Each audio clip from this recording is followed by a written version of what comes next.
بالنقله شريكيه قال لي جابوا لي النقله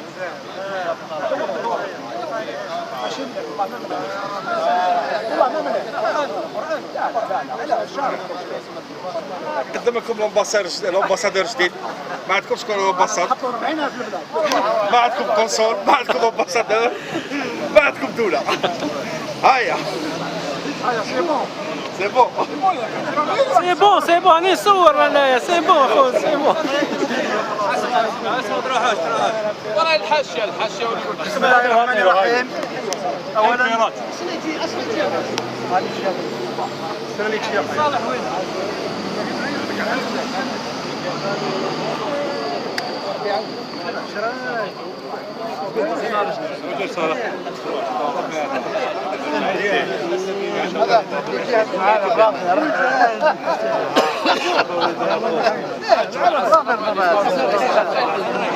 تعالي بيتك الله يرحمه.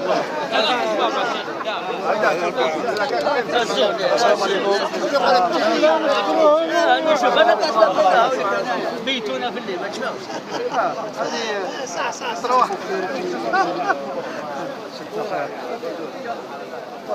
هيا صالح دير واحد هيا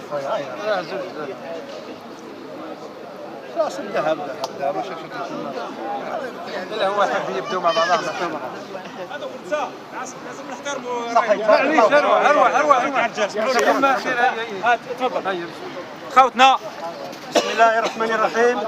اولا نشكركم يا جماعه، نشكر الجاليه اللي هي نخبه الجاليه الجزائريه في بريطانيا، نشكركم شكر جزيل انكم جيتوا لبيتوا النداء بسبب واضح هو حبنا للجزائر وخوفنا على مصالح بلادنا، واللي هي الأراجيري من مصالح البلاد لأنها شركة وطنية تمثل الجزائر في الخارج. ماذا بنا إن شاء الله الوقفة هذه يا مسؤولين تأخذوها بعين الاعتبار، وهي رسالة محبة ليكم، ونتمنى منكم باش تتفهمونا على الأقل. وقفتنا هنا ماهيش موقف ضعف وماهوش أيضا نبينوا في العضلات أبدا، فقط حبينا نحسوكم بأن هذه الجالية تعاني وتعاني، والمعاناة تاعنا وصلت إلى حد لا يطاق.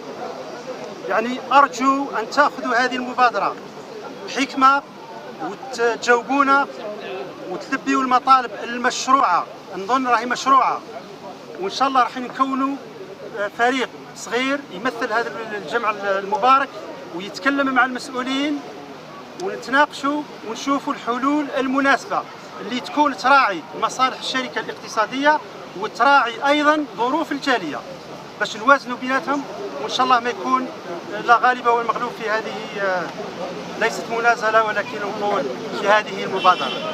بارك الله فيكم وشكرا جزيلا.